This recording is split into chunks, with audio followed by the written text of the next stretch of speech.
It is just before 5 in the morning on June 27, 1957, and in the small fishing town of Cameron, Louisiana, the water is already inside the house. Not rain, not a leak.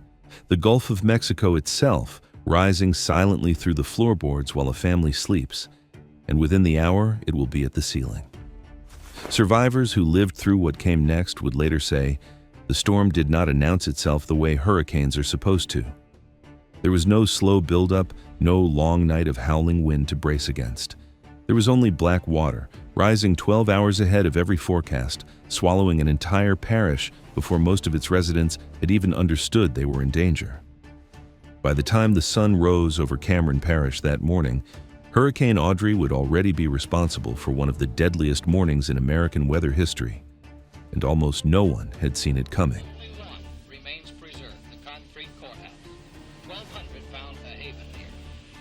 To understand how a single storm could kill more Americans than nearly any hurricane before it, you have to understand the world it struck. In the summer of 1957, the Gulf Coast of Louisiana had not seen a major hurricane make landfall in 12 years. An entire generation of children in Cameron Parish had grown up without ever experiencing a true storm surge. The region was sparsely populated, dotted with cattle ranches, shrimping docks, and modest wood frame houses built low to the marsh, never designed to withstand more than a hard rain. There was no hurricane categorization system as we know it today, no satellite imagery, no real-time radar feeds. Forecasters relied on ship reports, scattered radio transmissions, and reconnaissance aircraft that physically flew into the storm to estimate its strength. Communication with the outside world moved at the speed of a phone call or a radio bulletin, and in rural Cameron Parish, plenty of households had neither. Audrey began, almost lazily, as a tropical wave drifting into the Bay of Campeche on June 24th. Within a day, it had organized into a tropical storm, and meteorologists watching its track expected a typical Gulf hurricane, a slow build, a couple of days to strengthen, and a landfall sometime late on June 27th or even into the 28th, giving coastal communities ample time to prepare. That forecast would prove to be one of the costliest miscalculations in American hurricane history. Audrey did not behave like a typical Gulf storm. It explosively intensified as it raced north, feeding on the warm Gulf waters. And by the morning of June 27th, it had already become a major hurricane with sustained winds of 125 miles per hour and a central pressure that had collapsed to 946 millibars, among the lowest ever recorded for a storm in that part of the Gulf. Worse, it was now moving far faster than forecasters had anticipated, cutting nearly half a day off the timeline everyone had been planning around. Cameron Parish, expecting a landfall the following day, instead found Audrey arriving in the dark, 12 hours early, while most of the population was still in bed. Evacuation orders had gone out the evening before, but they were vague, late, and easy to dismiss. Many residents had lived their entire lives along this stretch of coast without ever facing a storm surge of consequence, and a generation without memory of disaster is a generation that underestimates one. Some families decided to wait until morning to leave, reasoning they had until the next afternoon. Others believed the courthouse in Cameron, the only masonry building of real substance in the area, would be safe enough to ride out whatever came. Roughly 19,000 people did evacuate inland to shelters in Lake Charles, but thousands more stayed behind in low wood frame homes that stood directly in the path of what was coming. Sheriff O.B. Carter of Cameron Parish spent that final night trying to convince holdouts to leave, going door to door with a deputy as the barometric pressure kept falling. But by the time the danger was unmistakable, the roads were already disappearing under rising water. The storm surge that struck Cameron in those early morning hours has rarely been matched on the American coastline. Tides reached as high as 12.5 feet above normal sea level along a 24-mile stretch of coast, cresting just west of Cameron itself, with the water pushing as far as 20 miles inland across the flat Louisiana marshland. Survivors described the water arriving not as a wave crashing onto shore, but as a wall that simply kept rising, faster than anyone could run, lifting entire houses off their foundations and carrying them, still intact, across fields and roads. Families who had gone to sleep on dry ground woke to water already at their windows, with no time to reach higher ground, no time to reach a car, often no time to do anything but climb. For the Broussard family of Cameron Parish, that morning became a defining tragedy of the storm. As the water rose through their home, the family of 9 was forced out into the floodwater itself, scattering in the darkness and confusion as the structure broke apart beneath them. Stephen Broussard Sr. and his wife Florence fought to keep their children together, but the surge had other plans. Of their 7 children, only 3 would survive that night. 3 young daughters were swept away entirely and were never found, despite a search that continued for 9 days afterward. Their infant son, Michael, survived only because his mother refused to let go of him, holding him through hours in the water even after his skin had turned cold and blue, certain in that moment that he was already dead, refusing anyway to release her grip. He lived. It is one of the only mercies recorded from that morning in Cameron Parish, and it stands now as one of the most quoted survival stories of the entire disaster, not because it was unique, but because so many families that night did not get even that much. Elsewhere in town, residents climbed onto rooftops, into the branches of the live oak trees that dot the Louisiana coast, and onto anything that would float, as houses disintegrated around them and the floodwater carried off propane tanks, vehicles, livestock, and entire sections of roofline. One survivor, sheltering with his young family on the upper floor of one of the only sturdy buildings left standing, would later describe watching neighbors drift past on rooftops and mattresses, screaming for help that no one in the building could give, separated by water too violent and too fast to cross. There was nothing to do but watch and remember and live with that helplessness for the rest of their lives. Snakes and other displaced wildlife moved through the same black water as the survivors and added horror on top of an already overwhelming one. The storm surge did not begin to recede for roughly 10 hours, and it would take a day and a half more before the water fully returned to the Gulf, leaving behind a landscape that no longer resembled the town that had existed the night before. When daylight broke and the scale of the disaster became visible, what remained of Cameron was almost unrecognizable. They're missing, presumed dead, when his $50,000 home blew away completely. Frequently, the only structure left standing in any meaningful condition was the parish courthouse, the same building residents had gambled on as a refuge. Wood frame houses across the parish had simply vanished, swept off their foundations and deposited, often in pieces, miles from where they had stood.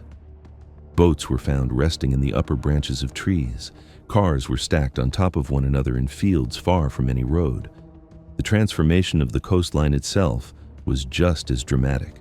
Roughly half of the shoreline in the impacted region retreated permanently inland, reshaped entirely by the force of the surge, with mudflats forming where solid ground had been only a day before. The search for survivors and for the dead stretched on for days, complicated by the sheer scale of destruction and the difficulty of even identifying where structures had once stood. The United States Coast Guard moved in rescue parties almost immediately, pulling survivors from rooftops and floating wreckage, while a Coast Guard cutter arrived from New Orleans loaded with medical supplies. More than 40,000 people across the region had been left homeless. Many were temporarily housed at McNeese State University in Lake Charles, sleeping in gymnasiums and classrooms until some form of permanent shelter could be arranged. Red Cross operations in Lake Charles alone fed roughly 30,000 people in the aftermath and sheltered 19,000 refugees, a logistical undertaking that strained every resource the region had. In the chaos, identifying the dead became its own grim task. Bodies were recovered for weeks after the storm, some from the marsh, some from debris fields, miles from where they had lived, and many were never identified at all. Highland Memorial Park in Lake Charles became the final resting place for Yi. 33 victims whose names could not be determined, buried together beneath a single monument to a storm that had taken more than it gave anyone the chance to properly mourn. When the final count was tallied, Audrey had killed at least 416 people in the United States, the overwhelming majority of them in Cameron Parish alone, though officials have long acknowledged the true number may never be fully known, with some estimates placing the toll above 500. It remains, by some measures, the deadliest hurricane in American history, aside from the Galveston storm of 1900 and the catastrophe of Hurricane Katrina decades later. For nearly 50 years, until Katrina struck the Gulf Coast in 2005, Audrey stood as the benchmark for hurricane devastation in Louisiana, the storm against which every later disaster was measured. The financial toll, roughly $147 million at the time, made it the fifth costliest hurricane recorded in the United States up to that point, a staggering sum for a storm that struck a relatively sparse rural stretch of coastline. Even after making landfall and weakening, Audrey was not finished. The storm pushed inland and spawned more than a dozen tornadoes as it tracked north through the United States, and remnants of its circulation eventually reached as far as Quebec, where flooding and high winds killed 10 more people, making Audrey, to this day, the deadliest hurricane ever recorded in that Canadian province. In the wake of the disaster, the name Audrey was permanently retired from the Atlantic hurricane naming list, a designation reserved for storms whose destruction is judged too severe, too historically significant, to ever be reused. But retiring a name does little to answer the question that lingered over Cameron Parish for years afterward. How had an entire coastal community been caught so completely off guard? Meteorologist Robert Simpson, who would later go on to co-create the hurricane categorization scale still used today, pointed directly at the breakdown in communication between forecasters and the people actually living on the coast. The forecasts themselves had not been wildly inaccurate by the standards of the era. Audrey had simply moved faster and intensified harder than the tools of 1957 could reliably predict, and the warning systems available at the time had no way to convey that uncertainty or that urgency to families living in wood frame houses along the marsh. There was no concept yet of evacuating based on storm surge potential rather than wind category. There was no real understanding, shared widely with the public, of just how much more dangerous water could be than wind. Audrey taught that lesson to an entire region in a single morning at an almost unbearable cost, and meteorologists studying the storm in the decades since have used it repeatedly as a case study in exactly what happens when forecasting technology, public communication, and a community's lived experience all fail to align at once. The destruction was not confined to Cameron itself. Up and down the southwestern Louisiana coast, in smaller communities like Grand Cheniere and Pecan Island, the story repeated itself with only minor variation. Residents of Pecan Island had spent the day before the storm watching its progress with the same false sense of time everyone else along the coast had been given, and by the early hours of the 27th, they too found themselves trapped by water that had arrived far ahead of schedule. Rescue efforts in these outlying communities lagged behind those in Cameron simply because there were fewer people, fewer roads, and fewer resources to reach them quickly. Survivors were eventually ferried out by boat to Abbeville, exhausted, in shock, often unaware for days afterward which of their neighbors and relatives had made it out alive. Army trucks were photographed weeks later still crossing flood-locked highways near Grand Cheniere, a visual reminder of just how long it took the region to become passable again. The scientific response to Audrey reshaped how meteorologists thought about hurricane risk for decades afterward. Researchers from Louisiana State University and the National Academy of Sciences descended on Cameron Parish in the months following the storm, conducting some of the earliest formal studies into the social and psychological aftermath of a natural disaster, interviewing survivors about trauma, displacement, and recovery in a way that had never been systematically done before. Their findings would go on to influence disaster response research for generations, turning Audrey into something larger than a single tragic storm. It became a foundational case study, one of the first times scientists tried to seriously measure not just the physical destruction a hurricane leaves behind, but the lasting psychological toll on the people who survive it. What makes Audrey particularly haunting, even compared to other catastrophic hurricanes, is the speed of it all. Storms like Katrina or Harvey unfolded over days, giving the country time to watch, to brace, to understand the scale of what was coming as it happened. Audrey gave Cameron Parish almost nothing. A community went to sleep believing it had another full day to prepare and woke instead to water already inside their homes, with less than an hour, in many cases, between realizing the danger was real and the moment the surge arrived.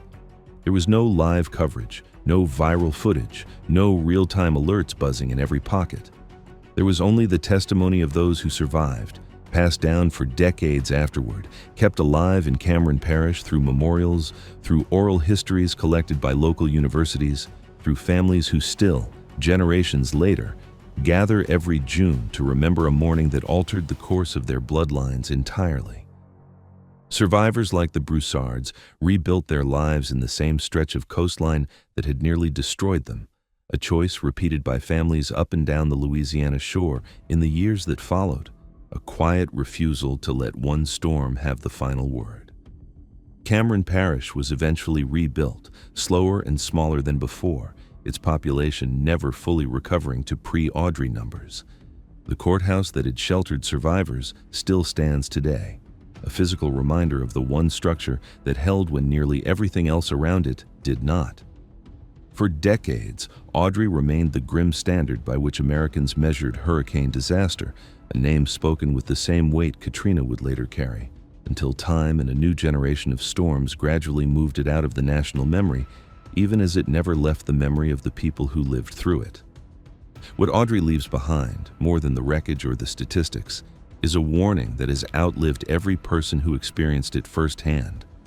That the gap between a forecast and reality can be measured not just in wind speed or pressure readings, but in hours a family does not have, in a night that ends not with daylight, but with water already at the door.